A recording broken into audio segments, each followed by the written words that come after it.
Hi, how you all doing? Welcome back and welcome to the next phase of the integration chapter. Now I'm going to ask you to cast your minds back to when we did differentiation, in the differentiation chapter. Towards the end of it, we had to set out some differential equations, didn't we? You might have had a question such as liquid is pouring into a bowl and you've got various dimensions with the bowl. Maybe it was a spherical bowl and you had to show that the differential equation was this. Okay. Well, that was the differentiation chapter in setting up a differential equation. We get to solve these in the integration chapter, okay? And that's a little bit tricky. DE is short for differential equation, okay? A differential equation looks simply like this. dy dx maybe equals x squared, okay? Or a slightly harder one might look like this. Let's just have a dy dx in there. Let's have an equals in there, and it might look something like, I don't know, this, y and x.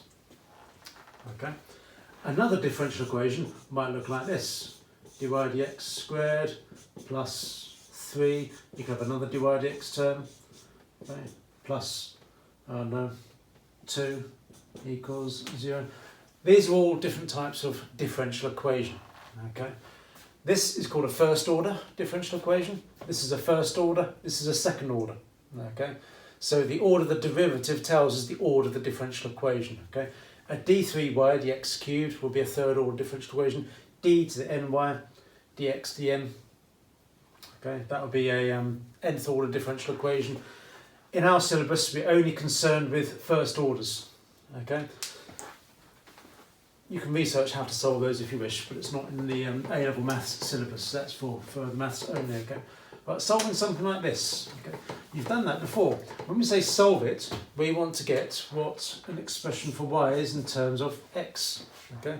Solving a differential equation means write down an equation in terms of y and x only. And you might think, yeah, that's easy, I can do that. That is 1/3 x cubed plus c. And you're absolutely right, okay? Without even thinking about it, you've solved a differential equation just by doing that. Okay. Now I'm going to talk you through the mathematics of what's going on there, because that's a simple one, and we're not going to get simple ones to do in this unit. Okay. We'll get really exciting, complicated ones to do. The method we're going to use is called separating the variables. All right, separating the variables. And what that means is we want to isolate all the x terms and the y terms and put all the x terms, dx terms on one side, the y terms, dy terms on the other side. So if you look at this here, treating this like a fraction, I want to keep the dy on the left hand side there, and I want to bring the dx onto the right hand side, okay? So it's equal to x squared dx. Does that make sense? That is what's called separating the variables, because these are variable terms and we've just separated them out, so you've got all the x's together and all the y's together. Okay. What we now do is we integrate both sides. Remember, as an equation you can do whatever you want to it within reason. Okay, you can sometimes square both sides of an equation or square root both sides, sometimes take the sine of both sides, okay, differentiate both sides, integrate both sides, okay, and we're going to do that. So integral of both sides, okay, and you can see what we're going to do. We're going to integrate the left hand side and integrate the right hand side. Okay.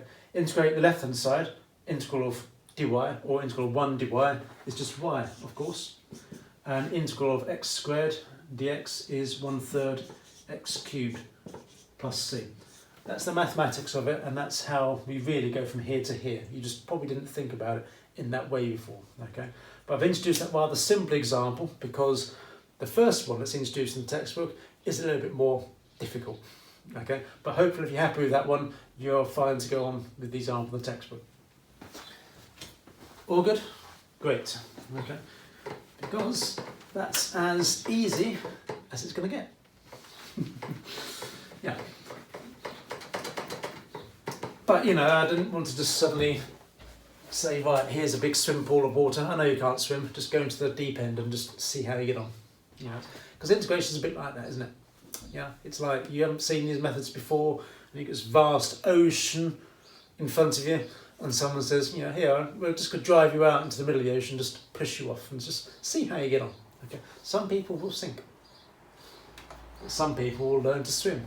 Some people will adapt more quickly than others. It's not a bad analogy for the integration chapter, really. Okay. It's not a bad analogy for A-level maths, actually. Anyway, I'm going to read through this example. It's example 25, okay? Depending on which textbook you're using, but mine's example 25. And it says we need to solve this differential equation. I'm going to write it up. 1 plus x squared dy dx is equal to x tan y. Just want to check I've written it out properly, because that would be a shame if I didn't. 1 plus x squared dy dx equals x tan y. It says find a general solution to the differential equation. I'll talk a little bit about that in a minute, okay? But it basically means you need to solve it. We need to solve it. Now, it is a first order differential equation. A differential equation has got to be an equation, obviously, and it's got a derivative term in it. It's first order because it's just dy dx, not d2y dx squared. And can you see, in this case, you've got a mixture of x and y terms on both sides of the equation. And that's why we've got to do this. You've got to separate the variables, put all the x terms on one side, or the y terms on the other side. Maybe you just pause the video there and just see if you can just rearrange it. Don't have to solve it, just rearrange it for me. Okay? Well, hopefully you've seen what we want to do is we want to keep the dy term on the left and put the dx term onto the right. Okay? Always want to do that. Okay? So that means all the y terms need to be on the left-hand side, and you'll find that's a feature of differential equations because you've always got dy dx, you see, and so the dy wants to stay there, the dx wants to go on the other side. Okay, so look, you need to have this tan y over there, don't you? And this 1 plus x squared you need to have over there. Now, please do multiplication and division only. Do not add, subtract terms. Okay. Multiplication, division only. That's what I'm saying. When you've got brackets like this, do not expand the brackets. Okay, just treat this as one single expression and just put it over to that side. Okay, so if you put the tan y onto this side, we're going to have 1 over tan y. Yeah, I know that's cot y, but I want to make it obvious. Okay, and then put this onto that side. We're going to have x over 1 plus x squared and dx. Okay. You should have got that, and that's separating the variables, okay? This line doesn't really make sense until you put the integrals in, okay? Because the dy, the dx on its own, they don't really make sense, okay?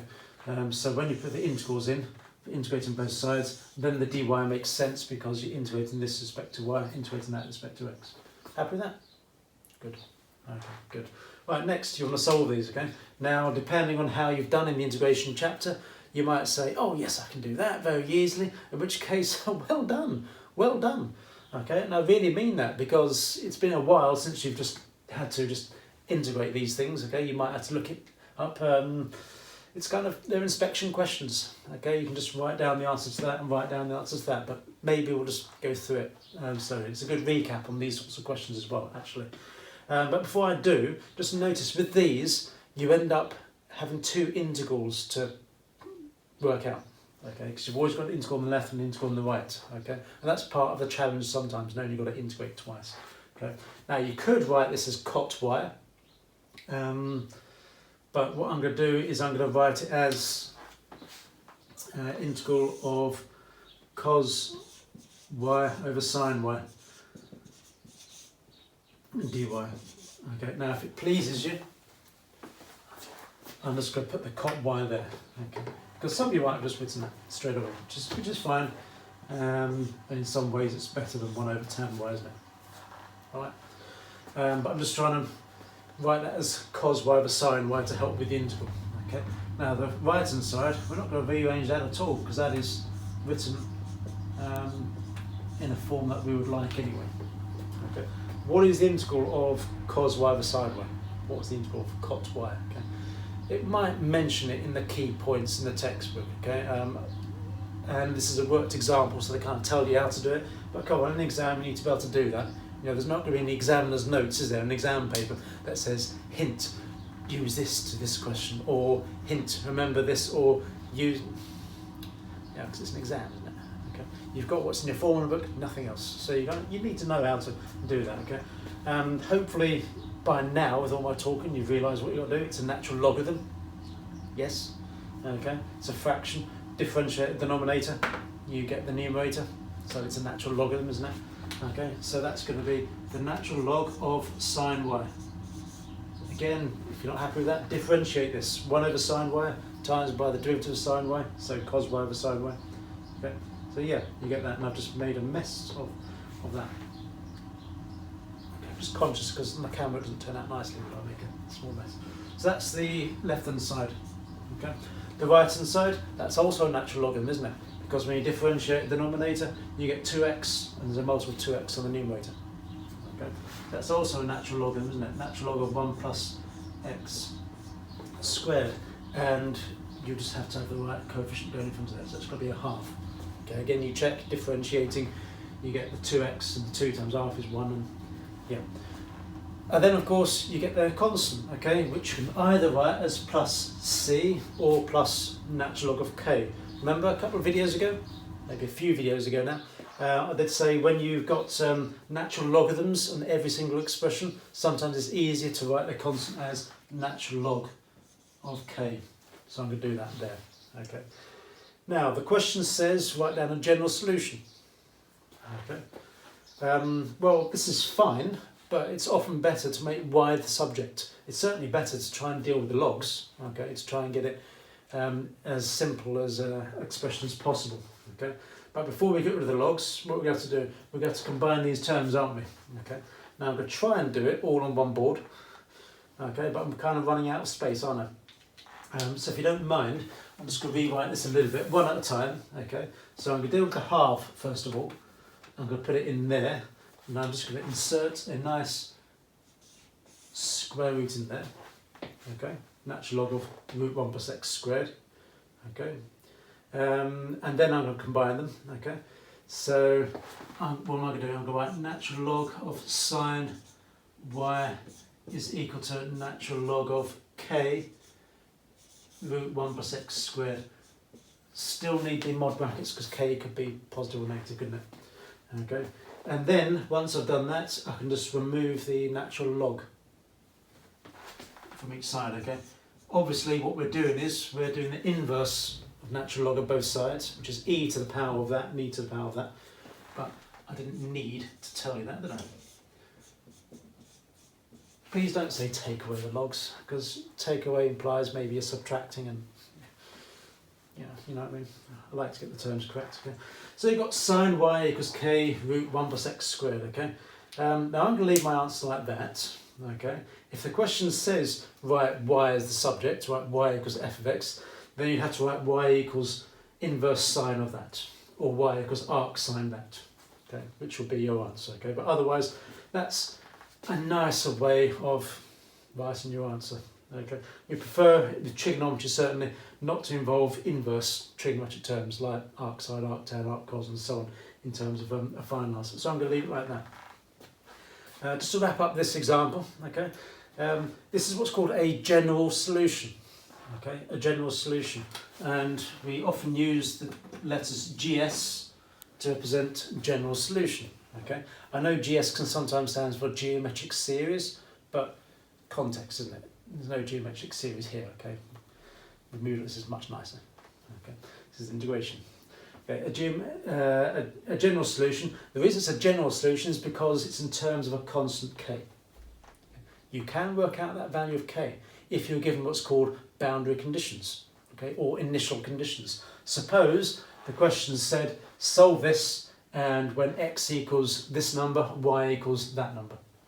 Okay, solve this, but when x equals this, y equals that. Okay, you substitute in the x equals this and the y equals that, and you rearrange, you get a value for k, and then once you've got a value for the constant, you can put in, that's what's called a particular solution that works for that particular set of boundary conditions. Okay, but this is a general solution because it's going to vary depending on what k actually is. Okay, I'm hoping that made a lot of sense to you. Okay, more things to talk about, more things to cover. Okay, but I thought I'd just leave that one single example there and do the next example in the next video. Okay, right. Hope you enjoyed that.